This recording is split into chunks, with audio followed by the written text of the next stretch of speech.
Guys, I'm joined right now by world-renowned chef Marcus Samuelsson, and we're at his restaurant, Red Rooster, in Harlem, New York City. A really beautiful restaurant, Marcus. It's absolutely stunning. Thank you so much for having us here. Thank you very much.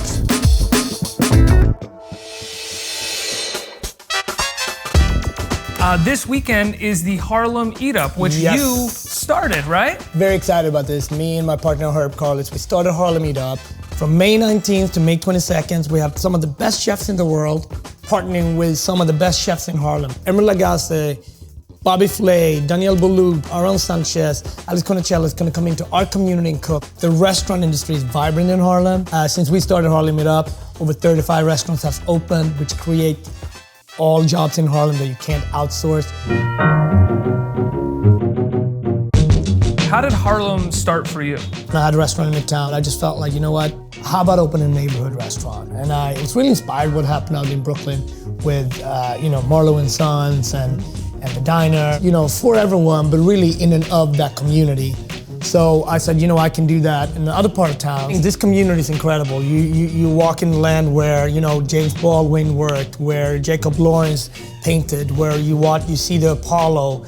You also see the food is here in a different way in terms of after church programs, or I call it the sometimes restaurant, where Jamaicans are grilling in the park. They're not really restaurants, they're not really food trucks, but people know that they're there, right? So you're on a different grid, and embracing that community and really bringing that into the restaurant. When you come to Red Rooster, you see Harlem now. It's part of the past, it's very much in the present, but it's also a wink of where Harlem's going. You're also talking about this being kind of a fusion restaurant. You're sort of using a lot of the recipes and a lot of the food of the culture of Harlem, but you're infusing different elements. Inspired from the South, inspired by the migrations. When the Southerners came up, how does that food taste like different? We're not in Virginia, we're not in Kentucky. I'm an immigrant to this country, so I will always bring Africa with me. I will always bring Sweden with me. So how do you bring Sweden to Harlem? Gravlax fits everywhere. Meatballs fits everywhere. You know what I mean? It's my grandma's meatballs. Meatballs have always been in the restaurant. I think there was one day when we didn't serve them, and it was horrible. It was the worst day ever. Do you have members of the Harlem community now coming into Red Rooster and being like, give me some of your Swedish meatballs? Listen, we are so fortunate. Like all kinds of members of the community coming in, but the musicians, we have music here 4 nights a week.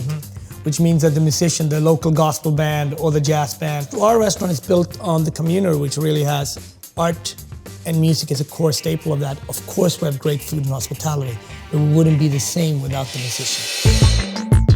You have cooked for President Obama? A couple of times, yes. What is the dish that you cook for him? What does he go for? It's different things every time, but I think with food, he got to eat fast. He has a lot of things going on, but he loves some steak. He loves some roast chicken for them and stuff like that. Very simple, humble food. Is that kind of like the highest honor as a chef, getting to cook for the President of the United States? It's fantastic. Yeah, you never take it for granted. I've been fortunate enough to cook for Bill Clinton and President Obama, and each time you get it, you kind of you think about it like, wow, this is actually happening. But it's also a job, so you got to be focused. Right. It takes about a month and a half to get everything clear, but it ends up being fun. It's so fascinating. Yeah. And all this gray hair, so I'd be part of the dinners, but it's been a lot of fun. Well, Marcus, thank you so much for talking to me, man. It's been a pleasure talking to you. Welcome uptown.